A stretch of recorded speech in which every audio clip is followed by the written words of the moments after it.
Hey guys, it's Clovis. We're going to talk about Fiends today. I kind of left this one to like one of the last ones because alright, just look at how many Fiends we got. I mean, there's just an insane amount of Fiend creatures, and it just seems to never end. Some of the most powerful creatures in the game, some of the weakest creatures in the game, and everything in between. So, of course, we're going to start the video out talking about the leader abilities, because it won't take too long. Very simple set. If you have, as long as you're not low level, so, you know, level 3 and above will just get the extended support range, increased strength for same type friendlies, which of course boosts Fiends. This works up to 5 stars. You get 100 bonus attack and defense for your Fiend allies per summoning level your deck leader has. So Sangan is 3 stars. If that was our deck leader with these abilities, any Fiend we play out of the hand would get a bonus 300 attack and defense. So because of this ability, and the weakened specific enemy type ability scales the same way, you definitely want a level 5 or above Fiend. So anything level 5 or above works good, unless you of course want the low level leader ability, in which case, any level 1 or level 2, which, you know, remember you have the same scaling, so level 2, like Midnight Fiend, will only increase strength for same type friendlies by 200 attack and defense. But level 1 and level 2 get terrain change, so every time you move the deck leader with that ability, a Fiend one will leave Yami terrain every time you move a tile. So if you guys want to have experiment with that ability, go crazy. I'm not the biggest fan though. I think it makes a lot more sense to just have more damage. Free damage is always good. Damage including, you know, Yami terrain, leader ability, and power-ups. You already have, you know, between 1000 and like 2500 attack bonus for like any Fiend you play out of the hand, so pretty crazy. As far as like deck leader candidates go, Summon Skull is the only Fiend up here that I really know is a fusion. I gotta double check. Yeah, a lot of these, you got Soul Hunter as well, Ushi Oni are options. That's actually it as far as deck leader candidates go. I would argue, you know, Ushi Oni and Soul Hunter are better because they're easier to get. Soul Hunter, you can actually get that card from Shadi. Ushi Oni, he can potentially play, I think. Ushi Oni has a weird fusion. If you fuse like one of the Dragon Piper cards or whatever, with a Dark Spellcaster that has a certain attack threshold, it'll make Ushi Oni. In the description, you'll actually find the all Fiend Fusions guide, because I'm not going to be able to go through them all today. They're so expansive, there's so many, and I kind of have to start talking about the Fiends individually, but for the sake of leader abilities, like and deck leader, if you want the fast ranking system, you know, having the 5 monsters out at the one time and skipping turns as fast as possible, Ushi Oni, Soul Hunter, Summon Skull, those are your 3 options for the max leader abilities and a fusion. Summon Skull, you have to get with a 3 in a row. You can't reincarnate or enter a password to get it. This is actually one of the few cards in the game where you can only get it via 3 in a row, so you have to meet that condition. If you want to know how to get multiple ones of that, I recommend looking at my 3 in a row tutorial. If you level up certain creatures to Secretary of Defense, they get the bonus slots, which makes it easier too. So you might want to level up like a non-Fiend deck leader all the way up, and then, you know, use a 3 in a row trick for that. So that'll give you Summon Skulls, which, you know, Summon Skulls like the coolest out of them, so you probably want to know how to get it. It's also the highest attack, 6 stars, so like, you know, one of the best cards in the game in context to the summoning level, considering there's no reduction for these guys. 6 stars for 2500 attack is pretty decent, but again, you can always fusion summon it, but we'll go back to Summon Skull a little bit later. Soul Hunter, before we forget, this is the other fusion I mentioned. If you fuse Crass Clown, I said Class Clown, Crass Clown or Clown Zombie with any reptile, you'll make Soul Hunter. Pretty cool fusion, actually. If you wonder why that makes sense, it's because it's a Jester on like a dragon, you know, Drake sort of dude, so that's why that fusion makes sense. And the Jester dude is holding a weapon very similar to the Clown Zombie dude, so yeah. Anywho, let's go all the way back down to the bottom. I'm actually gonna go through these one at a time, because otherwise I know I'm gonna forget something. So Kuriboh, we all know, has the effect. In the real game, you discard this card to nuff out battle damage, but in this, it's just a property of the card that when it gets attacked, you don't lose life points, even if it was an attack position. That's the only effect it really has. 1-star Fiends are really good because you can make a few fusions with it, and the main one is if you fuse a Fiend with a plant, you may make a Rose Spectre of Dun. So any 1-star Kuriboh is the lowest deck cost, which is why I'm bringing it up now. If you fuse like Kuriboh with Griggle, that's 17 deck cost 1 star. You can play Ray Spectre of Done with that. And the cool thing about that fusion, while I mention it now, is Malevolent Nuzzler works on Fiends and females. So what you can actually do is run a deck with lots of low-level Fiends and plants, and then if you make the Ray Spectre of Done fusion, you can stick the Malevolent Nuzzler on it. Or if you have that in your deck and you have a handful of Fiends, you can use the Malevolent Nuzzler to put on one of your Fiends. Anyways, but we'll probably go back to talking to the support cards a bit later after we've talked about all the monsters, so let's continue on, shall we? Before we do that, actually quickly, sorry, I did forget, this card has Multiply, its own equip card. And if you equip Multiply on Kuriboh, what happens is, it resurrects when it's destroyed, in any space other than the one it's defeated in, of course, because, you know, that implies the monster would go over it, but also when you flip the Kuriboh face up, it generates another Kuriboh face down in your own summoning area. That face down Kuriboh won't have this effect, but Multiply essentially gives you 3 Kuribohs for the price of 1. So, for example, in some rituals, like the Chakra ritual, if you need 2 Fiends, you can always play Kuriboh with Multiply and flip it up, and then you can create 2 in the 1 turn, which is always nice. Apart from that, it doesn't have too much of a purpose, it's more just like, you know, filling the deck, so let's get back on track, shall we? Back to the other cool low-level effect cards. So Monster Eye, pretty cool effect. You flip this card up, and it flips the last card played by an opponent face up, so that's as useful as you think it is. You know, you can always leave it face down, and then whenever an enemy plays a card that you really don't know what it is, you can flip it up. You can also do a lot of these flip effect cards, if you want, you can use a conjunction with Darkness Approaches, especially like multiple Monster Eye. You can flip one up like one turn, one up the other turn, use a Darkness Approaches to keep playing other stuff while you have that flip face back down, so you can use that flip effect any turn afterwards once you use Darkness Approaches. Fungi of the Musk is pretty cool. This is a flip effect that reduces the enemy by 500 points, so one thing I like about these effects, rather than being a destruction effect, is it actually just decreases the enemy before the battle actually happens. So if for whatever reason you stick a bunch of equips on this and you try and fight with it, it sort of lowers the enemy's attack mode. Again, this is a really good fusion candidate because 1-star Fiend. Tricky thing with this is, though, if you fuse this with any Fiend, it will actually make Dark World Thorns, which is a plant, so what you can do is actually fuse 3 of these together to make Ray Spectre of Done, which is always cool. I always like doing that because the first 2 fungi will fuse to make Dark World Thorns, and then that Dark World Thorns will fuse with the 3rd fungi of the Musk, which is a Fiend, technically still, to make Ray Spectre of Done. So it always has that synergy going to it. If you're doing a deck like that, you can always stick 3 of these in a deck because you can fuse this with any plant, or fuse this into itself to make a plant to fuse with another Fiend. So it's pretty cool like that. I mean, it's 1 summoning level, low deck cost, and, you know, pretty neat effect. Like, worst case scenario, you have a 500 point reduction flip effect, so this card's always good. If you're running like these low level fusions, obviously you're going to pick between these 3 cards. They're all pretty decent in my opinion, so it's totally up to you guys. Mask of Darkness, now we're getting to the juicy flip effect. So this card is pretty good because you can flip it with Darkness Approaches.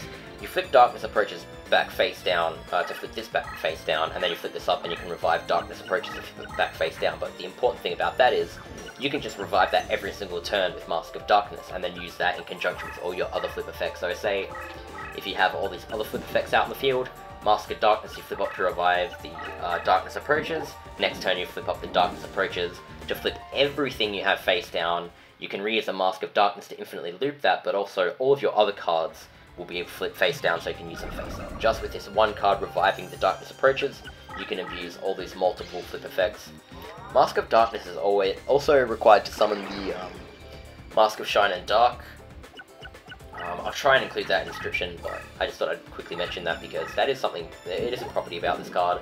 That isn't a Fiend card though, I didn't mention that Spellcaster card, but yeah, for anyone who wants to know, if I forget to add that in, just check the description, or if it's not there, message me. But yeah, this just revives a spell card from the graveyard. The thing about this card is though, it only revives a spell or trap from your graveyard. You can't use it to revive the enemy spell or trap cards, so you know, I think it's alright because that makes it a bit less scummy. I don't know, it makes it a little bit more fair if you think of that. It's like, it's more of an internal strategy. You only really will put this in your deck if you know the cards in your deck, like the spells and traps you play, are actually worth reviving. You can't just do like Magician of Faith and then use it to revive an enemy's Mirror Force or Ryoku or something, because, I don't know, that makes the game way easier than it already is. So, Mystery Hand, pretty funky looking card. This is one of those Jigen Bakudan related cards. There's a few of them in the game, and people probably want to know what the hell Jigen Bakudan is.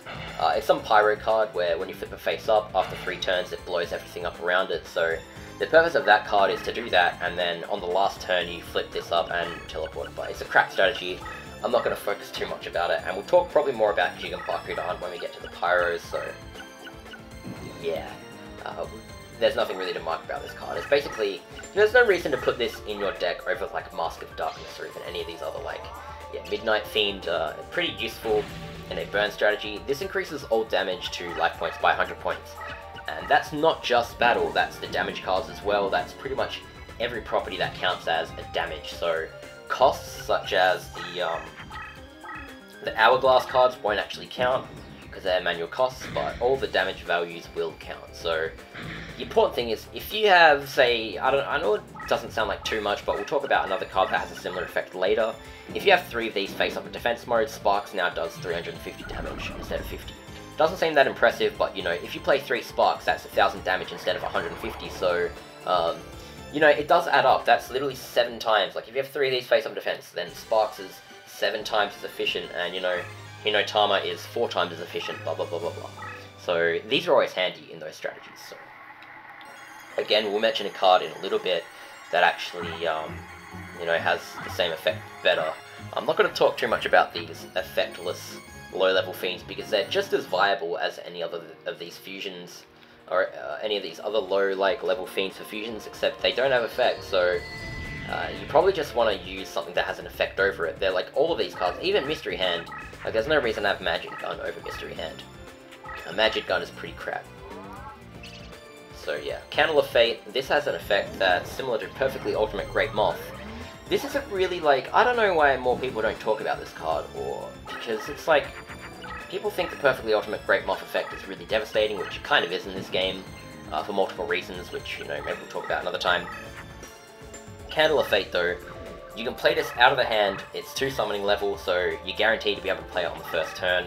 It's 17 deck cost, so it's really not much, and you can get it straight out of the graveyard slots.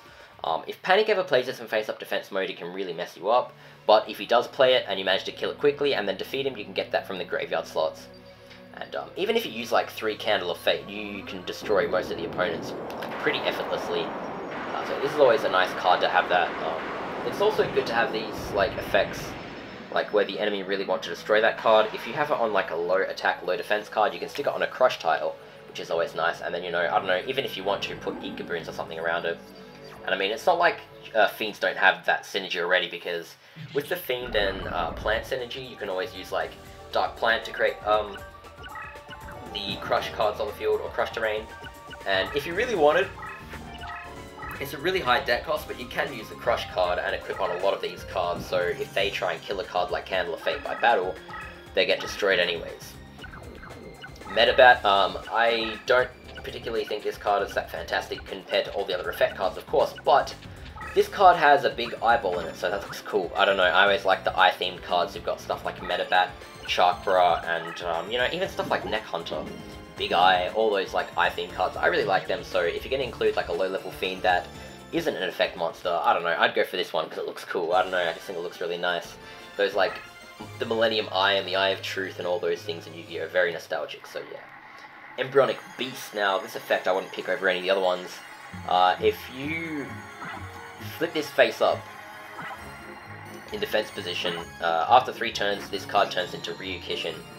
Not Ryu-Kishin powered, guys. Ryu-Kishin is just a 1000 attack, 500 defense fiend, so this card's kind of pointless. I wouldn't really hold my breath and survive 3 turns face up. This would have been a better card if they included it in like starter decks maybe, and it made Ryu-Kishin powered, but I mean, overall it's kind of pointless. I mean, you don't really want to wait 3 turns to turn a 500 attack card into a 1000 attack card with no effect. It's pretty pointless, so yeah. This card gets a thumbs down from me, I would say. Wicked Mirror, this is material to summon the Fiends Mirror, so that's one useful thing of it.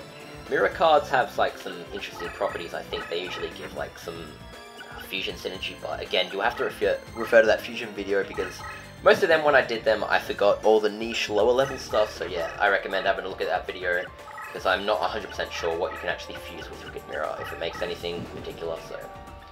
Needle Bowl is a pretty cool card actually, one of the few cards in the game that has a destruction effect that inflicts 500 points of damage against the opponent's life points, so compare this to something like Yaiba Robo, which I think does 300, maybe it does 500, but I'm pretty sure it's 300. If you have these blow up when you have, say, 3 Midnight Fiends face up, then these do 800 points of damage each. So if the enemy destroys 3 of these with 3 Midnight Fiends up, then that does 2400 damage total, so that's a big difference from 1500 to 2400. And of course, later on we're going to mention the other Fiend that has a similar effect. So in any burn strategy, Needle Ball's a really good card. You can kind of just suicide with these, or even just leave them in defense mode and let the enemy attack you and then just take damage. Pretty cool looking card as well, quite nostalgic. If you look at the tutorial, it actually uses Needle Ball to demonstrate what happens when the game draws. So yeah, that's a pretty cool card. But yeah, it just looks cool. Look at this guy. It's more like Needle Face. It's a very evil, ominous looking face with a bunch of like needles around him. I don't know, it looks pretty cool. Wretched Ghost of the Attic. I used to call it Wretched Ghost of the Attic, but I think it's a Wretched, I guess. This is pretty much like a bad version of Kuriboh. If you look at it, it's literally Kuriboh, same model and everything, but it has no effect, so it's not as useful. Can't even use it with Multiply, so yeah, it's literally just a bad version of Kuriboh, so yeah. Hero Shadow Scout is actually quite a powerful flip effect, I would say. When you flip it up, it identifies all opponents' face-down card by type, whether it's monster, magic, power-up, or trap card. Of course, this is just basically useful information. Just think of it this way, you know, when you flip this up and you see the enemy has placed a power-up next to them, you know, you can probably assume that's a Curse Breaker or Paralyzing Potion, or something else that they played because there was nothing else for them to play that's kind of innocuous, but, you know, it gives you information that, like, if, say, you have a machine card that hasn't been equipped with anything, you don't have to worry about attacking a power-up because Curse Breaker won't take any power-ups away if it's not been power-upped. Paralyzing Potion won't work on it, so if you flip this up and you see the enemy card next to the deck leader is a power-up or a magic instead of trap, it gives you the information that you can attack on it. So yeah, Hero Shadow Scout, flipping this up, especially in conjunction with stuff like Darkness Approaches, yeah, really, really cool stuff. Ryu-Kishin we already talked about, it's pointless. Sangan, I don't know, yeah, it has an effect in the real card, but not in this game. Job Change Mirror, oh, we almost clicked off, but we pressed the wrong button. Job Change Mirror, guys, this is one of the best Fiend cards ever. If you fuse this with any Fiend that has 1600 attack or above that is not Ryu-Kishin powered, so any card except Ryu-Kishin powered here that has 1600 attack or above works, you make Summon Skull. So that is a way to make Summon Skull using 4 or potentially less summoning level. The only 1600 attack and above Fiends in the game are all 4-star and above, there's no 3-stars that'll give you that. But you can make a fusion with 3 stars, of course, if you fuse Clown Zombie. Clown Zombie is 2 stars. If you fuse that with any reptile, you'll make the Soul Hunter that I talked about before. You can fuse that with Job Change Mirror, and yeah, devastating. I would have to do some more sleuthing about other combinations, but potentially one you could do is Ushioni, if I'm not mistaken. You should be able to fuse Dancing Elf with a Mystic Lamp to make Dark Elf, and then fuse that with like Ancient Jar, Dragon Piper, or, you know, again, they messed up that fusion, so not all the cards that should work. One of them's mistaken, so you have to do a bit of research if you want to pull this combo off every time, but you should be able to make the Dark Elf fusion with 1 star, fuse that in with, you know, Ancient Jar for 1 star, that makes Ushioni for 1 star, and then Job Change Mirror, which is 3 stars, but again, that's still making a Summon Skull for 3 stars. So, crazy stuff. This card is amazing. You can get this from the graveyard slots if you dual panic. He doesn't often play it, but if he has it in his hand, he will always fuse it because it's compatible with all of his cards except Ryu-Kishin powered. So, even if he uses this to fuse to make Ryu-Kishin powered by using a lower material, like a lower attack material, and he doesn't play Summon Skull, you can still get this out of the graveyard and then use that to play Summon Skull. So this is a really, really important card, especially if you're playing casually. If you start on the Red Rose side and you kill Rex, go straight to this guy, get Job Change Mirror, get some strong Fiend cards, like his 4-star cards and stuff like that, and you can start playing Summon Skull, because it's really hard to get that card. So yeah, you kind of want to play it, because it's powerful and it's cool, so yeah. Shadow who controls the dark, pretty cool. He is very similar to a spellcaster. He has one of those devastating flip effects that stuns for 3 turns, so a low level 3-star card. You can always play this out of the hand, considering it's 3 and lower, of course, just like all these other ones, but you have that devastating flip effect. So if you consider, alright, Infinite Dismissal is 20 deck cost and has an effect that slows the enemy down for 3 turns, you may as well include Shadow who controls the dark. That way, you know, you can actually get use out of it with a monster on the field. Only difference is, Infinite Dismissal won't cost you any summoning level, but at that rate, as long as deck cost wasn't a concern, then you may as well just play the strongest trap card that you have access to, as long as you have the deck cost allowance to do so. Tainted Wisdom. Now you guys are probably waiting for this thinking, what the hell does this card do? Well, this card's in face-up defense position. A card's class effects during battle can be identified even if the card is face down. What the fuck does this mean? Okay, well, what it means when it says class in capital, that's referring to an actual element in the game. Anytime there's a capital letters thing in the game, it's referring to something that's actually in the game. And what it means by class, it's actually a bad translation for attribute. So it's basically saying a card's attribute effects during battle can be identified even if the card is face down. And you're probably thinking, what the hell, you know, does that have to do with anything? What effect does attributes have? It's a spellbinding effect, so when Tainted Wisdom is in face-up and defense mode, and you have any card that goes to attack a card, before, like, if you move that card into a card without attacking it, it'll flash if it's going to be spellbound or not. So that is what this card does. Again, it's not very useful. You probably don't want to play this in face-up defense just for that. I mean, it's better off just, I don't know, playing like Dark Piercing Light, if you want information on the enemy's cards, or yeah, even like, I don't know, Hero Shadow Scale. This card is not as good. Dark King of the Abyss, nostalgic card, not very useful. Dark Prisoner, not really useful. I mean, it's basically same effect as Kuriboh, but it's 3 summoning level and only 300 attack more. So yeah, I don't think this card is particularly that good. Ancient Brain, Claw Reach, again, this effect cards that don't matter. The Dur deck, though, very, very, very good effect. This effect is actually huge, potentially very devastating. Now, just like Stop Defense that flips all the enemy's cards into attack mode, this one flips your own cards in attack position as well. You know, it depends on context. Some strategies that actually come up and be really devastating, but for the most part, you just use this basically to flip everything the enemy has into attack mode, so you can attack it and deal damage. That's essentially the strategy you want to do. It's also a good card to have if you're running something like Shadow of Eyes or Gorgon's Eye. If you play them and the enemy already has face-down defense cards, you can always use the Dur deck to flip them not face up, but in attack position. And then with a Gorgon's Eye on the field, or even Shadow of Eyes, they won't be able to flip them back to attack mode. So that's always something you can do with the deck, with that card. For Sargo the Destroyer, you can get this card from Tristan, and it's used to summon the Chakra Ritual, so you can also get that ritual card from him in the graveyard slots. Again, you know, lots of just, you know, not very important fusions. Gorgon Egg, you can actually fuse with Insect Imitation, which makes a dark zombie creature. All zombie creatures are dark, so if you fuse Gorgon's Egg with a Insect Imitation, you will get one random, completely random zombie in the game. It'll literally be just any zombie in the game, just one of them. It doesn't matter if it has to be ritual summoned or whatever. This could give you anything from Skull Servant to Pumpkin to Great Mammoth to Doggerel Rider. And yeah, so this card is pretty interesting for that regards. More shoutouts to Yugi, Feral Imp, that's a card he always has. You have to actually play that for the, what is it? The Trihorn Dragon Ritual, which is not very good. So yeah. Bioplant you also need for the Hungry Beast Ritual, but again, these are cards that I've mentioned in those respective videos, like the Toon video I've mentioned, the Hungry Burger, because that is a Toon card. Horn Imp.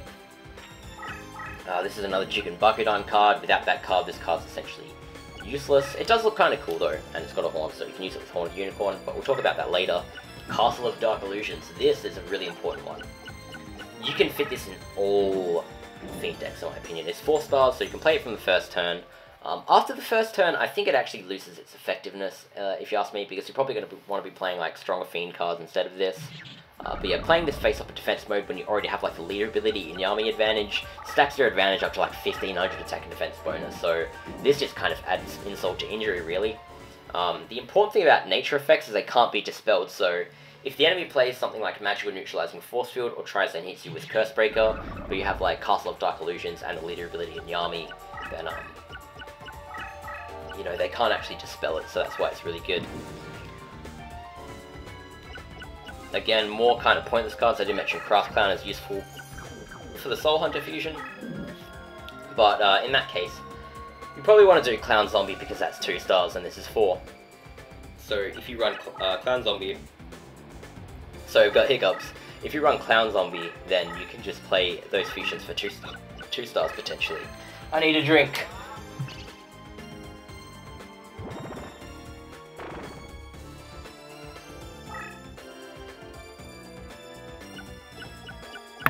Oh, apologies, guys. Oh, okay. I think we got it out of our system. Big Eye, Wisp of Effect. It's actually a destruction effect, sorry, I thought it was a flip. When this card is destroyed, it spellbinds the enemy for 1 turn. I always found these effects interesting because if the enemy is a light card, which this card would spellbind anyways, then this effect is actually useless. Every other card obviously makes a difference, but I mean, the difference between using something like that which feeds on life and Big Eye, they're exactly the same stats, except this has an effect. So even though it's 5 deck cost more, it's just that much more useful because it's exact same stats. Same equips even, but yeah, this has an effect that actually has some use to it. Not saying that this is like the coolest effect ever, but you know, Big Eye is like one of those nostalgic cards. I remember early on when I had like the Yu-Gi-Oh! Structure decks and stuff, this is one of those cards that kept popping up. Same with stuff like Terra the Terrible, Dark Titan of Terra. Fiends are pretty nostalgic. Even yeah, Mystic Clown, Ryu-Kishin Powered, which again, if you want to make Ryu-Kishin Powered, you fuse Job Change Mirror with any Fiend that has an attack lower than 1600 and you'll make this card. This card isn't bad. I actually kind of like its design. It's just, you know, it's an example. To me, it's synonymous with failing the Summon Skull fusion, so yeah. Alright, these 2 cards are definitely worth talking about. Madjinn, the Mystical Genie, the Lamp, and Beastro Butcher. These are 1800 attack, 1000 defense, 4-star cards. These cards are good in any context. You can safely stick 3 of each of these in any Fiend deck, and you know, you can use all of your power-ups, all of your typical power-ups, and I mean, you can't use Horn of Unicorn, but you don't need to. You have access to, you know, Axe of Despair, Malevolent Nuzzler, Fiend Castle, so you can have 3 each of these in your deck. If you have a deck with 3 each of those in your deck, and 3 Madjinn, 3 Beastro Butcher, then the chances of your first turn opening up with one of these 4-star cards, the strongest 4-star card you can play, is quite large. That, on top of like Job Change Mirror, means your chances of bringing out something like Summon Skull on the first turn with equipped cards is very, very high actually, so definitely stick some of these in a Fiend deck and Job Change Mirror as well. Invader from Another Dimension is Polarizing Opposite, so yeah, still a 4-star card, but only 950 attack. Not a good card at all. I would not recommend this. Actually, I'm pretty sure this has the same model as Basic Insect. I'm not going to go into it now because the crop would be off with the editing, but yeah. Key Mace number 2 looks pretty much identical to Key Mace, of course, same model and everything with different colors. This is a really interesting card because this is the only female Fiend in the game. So yeah, you can stick all your female cards on it, which is funny because, you know, Malevolent Nuzzler equips on both Fiends and females, so this card is happy either way. But yeah, nothing too interesting about this card. You can't fuse Fiends with females, but you can fuse a plant with a female. But I mean, if you make that fusion, you probably get the Grey Spectre of Done anyways, because you fuse it with a Fiend, so I don't really know what else to say about this card. Man-Eating Treasure Chest. This card is significant to me because, like Beastro Butcher and Madjinn, it's 4 stars and pretty high attack. This attack isn't as high, but it's enough to meet that threshold to play the Summon Skull, of course. And the difference between this and those cards is it's 2 deck costs lower. Obviously, you would want that more damage, but if you have, you know, 3 Legend, 3 Beastro Butcher, 3 Man-Eating Treasure Chest, then that's 9 cards in your deck that you can draw in the first hand that are compatible with the Job Change Mirror that makes Summon Skull. And that's always important because, again, Summon Skull is one of the most powerful Fiends in the game. One of the most powerful cards in the game you can actually play out of the hand. So you probably want to be playing a strategy that revolves around that card. Wall of Illusion is pretty cool. This actually, when it's flipped up, returns the opponent's monster into the deck for reshuffling. Cool thing about that is if you already have the information on the enemy's card, like if it's already face up, you can just attack them with this when it's face up and send it to the deck, which is cool. You don't have to, like, you know, play this defensively or anything. You can actually play it quite offensively. A good example would be, say, Seto Kaiba. If he has a Blue Eyes White Dragon, you can always Wall of Illusion this. This sends it to the deck, and it says it sends it to the deck for reshuffling, but it doesn't. It just puts it at the bottom of your deck. That's just one of the properties in this game they lazily did. Anytime you play a card like Monster Recovery or Wall of Illusion, it just sends that monster or those monsters to the bottom of the deck, so they draw it as their last card. So, considering enemies don't know about that information, if you send like Blue Eyes White Dragon to the bottom of Kaiba's deck, he'll never be able to play Blue Eyes Ultimate Dragon. So that's just one example you can do with that. Same with like the Exodia deck that Japsa has. If you somehow manage to break the middle of the field, which, you know, by the time you do that you'll beat him anyways, but theoretically you could attack one of his even though this kills it anyways, like, I'm aware this analogy is stupid, but if you were to send this to the hand, like, say if he put an equip on it, and, like, Yellow lost a shield, and it had, like, 3,000 defense, one of the Exodia pieces, you could just send that to his deck, and he wouldn't draw until his last card. He would never be able to play Exodia until he drew that last card out, so pretty cool strategy to do with that. Cruel, here we go. This is a card I was referring to a few times. We talked about the Midnight Fiend effect of adding 1,000 LP increase by 100.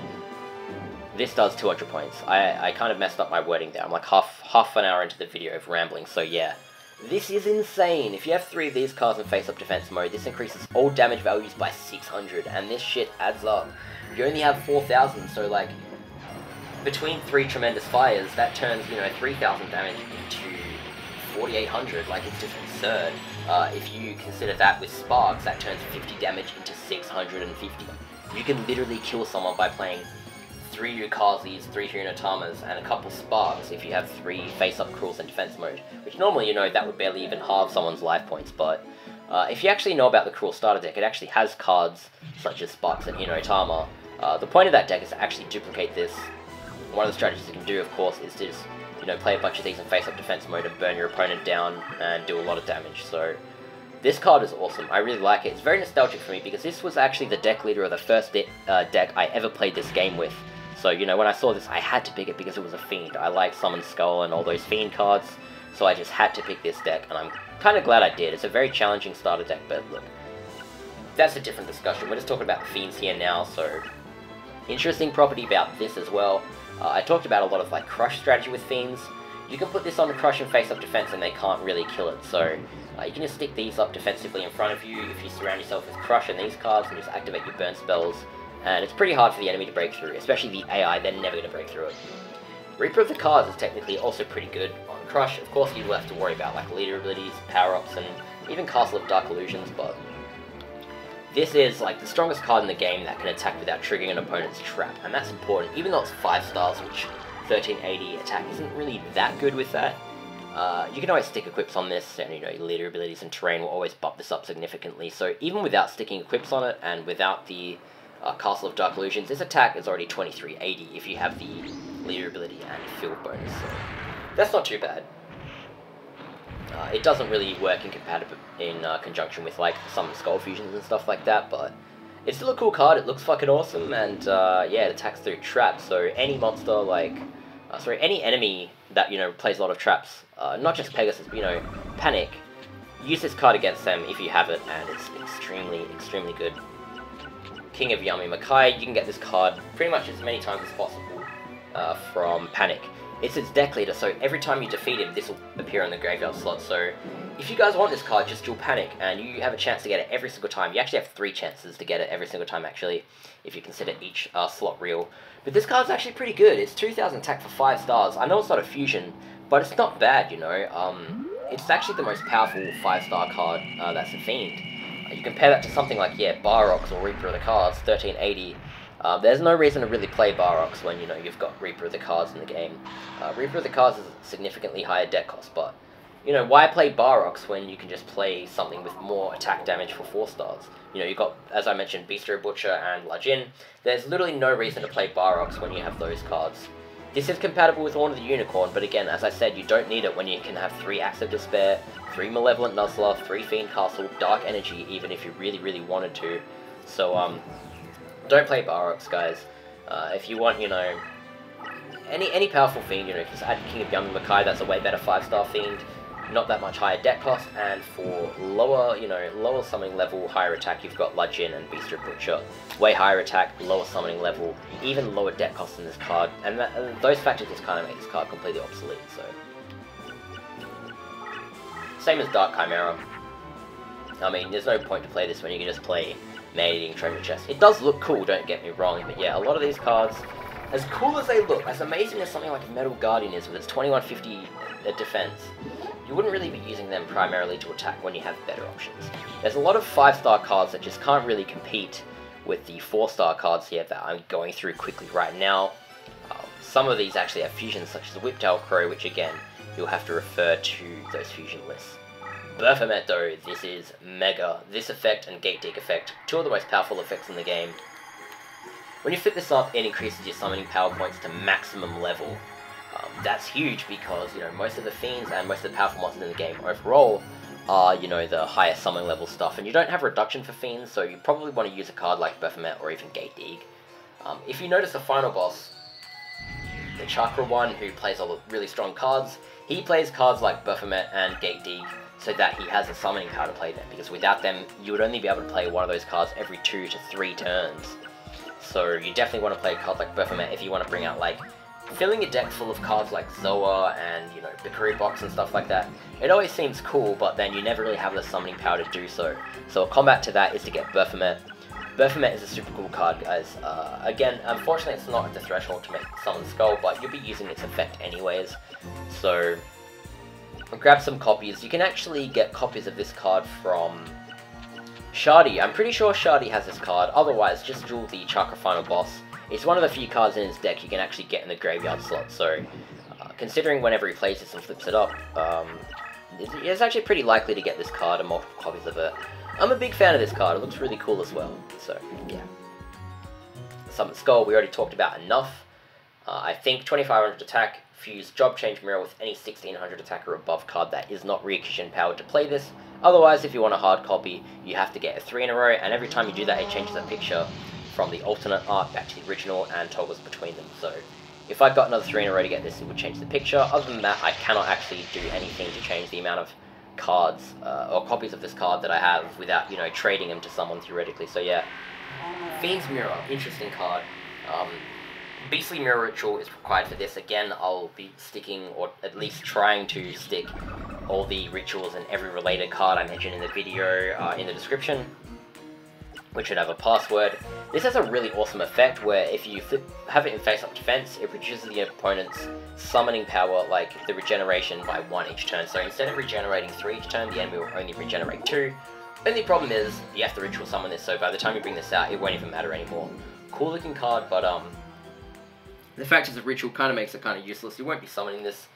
I think it's okay if you were to play this out of the hand and cripple the enemy with it, like playing it on the second turn. It's actually quite good if the enemy, you know, like, I don't know, there's too much strategy to it to analyze, considering no one's ever going to be really playing this card, so maybe in another video we can talk a bit more about this. Bushioni Soul Hunter we're to talk about, Dragon Seeker, 500 bonus points added in battles against dragon monsters. So if you're playing against dragons, you know, this attack mace will be 2500, which isn't too bad for 6 stars, but it's up to you. I use this card a lot because it's one of the few passwords that they gave out at the start of the game. So, you know, when you see a Fiend with 2000 attack that has a password that, you know, you can duplicate if you enter them on different memory cards, you're like, yeah, give me that. Neck Hunter, example of not as good, you know, 6 summoning level, that's fucking big. That's the same as Summon Skull, you know, why would you play Neck Hunter when you can play Summon Skull out of the hand? This card looks really cool, but yeah, it's not really that good because, yeah, summoning level is just too high for what it is. If this card was like 5 stars, it would be a bit better, but it still wouldn't even be that good because you still have stuff like, yeah, Beaster Butcher, and Madjinn, so yeah. Toon Summon Skull, surprisingly, is actually easier to get than the normal Summon Skull because you can actually get this card via reincarnation. How cool is that? So, quick fact about reincarnation, the only relevant information you need to know is if you reincarnate a monster, you're more likely to get monsters and spells or traps. So if you're looking for this card specifically, you want to reincarnate a monster that's somewhere around 37 deck cost. anywhere around, you know, 37 to 40 is usually good enough to get Toon Summon Skull. Theoretically, you can get it slightly above 40, slightly below 37, but, you know, anywhere around that range is good. Just experiment, and don't give up too quickly, because Reincarnation is purely luck. You could even potentially, theoretically, get 2 Summon Skull in the one roll if you wanted to. Otherwise, you may not get it for quite a while, so it's up to you. You can always get, there's no password for this, but you can get 3 in a row for this card as well, so yeah. Air Eater, 2900 attack, 1600. The only significant thing about this card is that it's a wind card, so this makes it compatible with stuff like Blade Fly, which is always nice. But that's not really compatible with any of your other Fiends, so if you're using a strategy like that, you probably just run Castle of Dark Illusions and all these other Fiend cards. But yeah, this is always nice if you're playing against other dark creatures, because that means you'll spellbind them, because it's as a wind card. The Kuriboh, we mentioned this in a Toon video, because this card is strong in Toon terrain. 7 stars for 2300 attack is not the best thing ever. Other cards like Kaiser Dragon get a bit of graciousness there, because they have like the summoning level reduction leader ability, but the Kuriboh actually, the fact it's strong on Toon terrain is basically its saving grace. I just think this card is awesome because it's like this really evil, menacing, like a jack-in-a-box that's just gonna fuck you up, so I just found that funny, but yeah, pretty cool card. You can get this from Pegasus, so that's, I think the significant thing about this is you can get it from the opponent, you can just farm it from Pegasus, and it's in the graveyard slot, so if you ever duel him, this is one of the most powerful cards you can get from him between this and the Manga Reran, so yeah. Zoa, you can get this card from a few people. You can get this card from Chakra, the final boss. You can get this card from Shardy. You can also get this card from, of course, Keith. If he ever plays the Metal Zoa Fusion, he, basically what happens, the way his deck's set up is, if he has Metal Morph and Zoa in his hand, he will fuse them and play them. He will never play Zoa without Metal Morph. So, if you ever see him do that fusion, like, you know, how the 2 cards move over and it does a whoa thingy, then you know exactly what he's played. He's played Zoa and Metal Morph. So because he's played Metal Zoa, that means those 2 cards he fused are sent straight to the graveyard. Once he plays that fusion, like, you can just wait till he plays that fusion and finish him off quickly, and then you'll be able to get both Zoa and Metal Zoa if you want that card as well in the graveyard slots. But this card's pretty cool. 2600 attack. It's the strongest Fiend you can play out of the hand. Actually, one of the strongest cards in the game you can play out of the hand. So if you ever see this card in the graveyard slot, you definitely want to get it, even if you're not running a Fiend deck. It's just nice to have a really powerful card, so yeah. Chakra, we mentioned before, you get the ritual to summon this from Tristan. This revives in your summoning area every time it's defeated by battle, so pretty interesting effect about that is, I'm pretty sure with those revival effects, it actually keeps the attack and defense it already has. So if you pop a bunch of equips on this, I think it revives with all those equips. If not, you know, it's still 2450, so it's up to you. Pretty interesting, because most of the rituals have like crappy effects or no effects, but this one actually like duplicates itself. So if you rush, like if you have like a slow playing field and you rush Chakra, you can still play stuff after it, and Chakra keeps reduplicating itself. So it's kind of cool in that regard. It's a pretty cool looking card as well. So yeah, Psycho Puppet is another ritual card. You need the Puppet ritual. This card, when you flip it face up, it gains 1500 attack points if your deck leader is Mysterious Puppeteer. Mysterious Puppeteer is a really crap deck leader. All warriors are. It just reduces the enemy's dragons and spellcasters. That's the only leader abilities you'll ever get with that card. But, of course, it's totally worth having that as a leader ability to use this for effect if you ever ritual summon this. But again, rituals kind of suck. It's up to you if you want to get those cards and play them. Zero the Man, another example of a not very good ritual because it just has no effect. You know, you may as well just stick some equips on King of Yamimakai, but you can always get this ritual card from Panic, and it's basically, yeah, you fuse King of Yamimakai and any 2 Fiends, and the cool thing about that is you can always use that, like, the low attack monster reuse, like, after you use their flip effect, like you use Big Eye flip effect, sorry, a Monster Eye flip effect, and, like, even if you have the, like, Candle of Fate on for a few turns, you can always recycle them after you've used their effects, and then use them to make the Zero of the Land. And holy crap, that's all the Fiends. I can't believe we actually got through them. It's 44 minutes into talking. I am actually, like, lightheaded, guys. I'm not even kidding you. So let's talk quickly, before we finish the video, about power-up support. So, let's go down here, see if we missed anything. Nope. Yeah, let's just talk about the power-ups, okay, quickly. Before I die on the spot. Yellow Buster Shield I'll quickly mention because if you're running stuff like overall, Candle of Fate, Castle of Dark Illusions, especially like on a crush strategy, use these with those face-up defense cards, and their defense reaches just stupid high limits, like 4,000 above if you have multiple copies of this. So yeah, that's always a card you can actually use if you're playing like a defensive strategy. Dark Energy, not too bad, kind of obsolete. A cool strategy you can do with it, again, I mentioned the Malevolent Nuzzler is good on Fiends and females. Dark Energy is good on any dark creature, so if you're running like a low-level plant and Fiend Fusion strategy, you can always use 3 Dark Energies and then 3 Malevolent Nuzzler, because you can use them on literally any card you summon. You can use them on like Dark Plan, you can use them on all your Fiends, and you can use both of them on Spectre of Dawn as well. Malevolent Nuzzler you can't use on Dark Plan, you can use Dark Energy, so you know what I mean. Obviously you want to have as much synergy as possible. Acts of Despair works on all Beast Warrior and Fiends, so that's your first Fiend equip. The cool thing about, you know, having 3 dedicated Fiend equips is you can have 3 Acts of Despair, 3 Fiend Castle, 3 Malevolent Nuzzler. Between them you can pick whatever one you want. So if you have females in the deck, obviously you can include this and it's even more beneficial. This translation says Fiend female monsters, but it means Fiend or female monsters. That's just an error. So it works on any card that is Fiend or female, or in the case of Keymace number 2, both.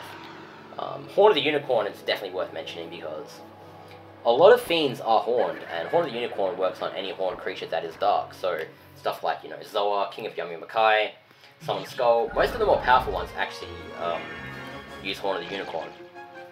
I actually don't think there's any usefulness to this over including, you know, 3 copies of all the other crypts, unless you wanted more than 9, but there are other interesting properties about it, such as, if you were like giving an enemy AI deck and you gave them just, you know, 9 generic power-ups, they wouldn't save these for the most popular ones, but what you can do, if you're making theoretically an enemy deck and trying to balance the deck out, if you stick Horn of Unicorn and make sure their strongest monsters are the horned ones, then anytime they have this, they're more likely to save this card for when they can play it with a higher attack card. Otherwise, most of the enemies, if you just give them equips that work on everything, will just use all of their equipped cards on their lowest attack and summoning level stuff.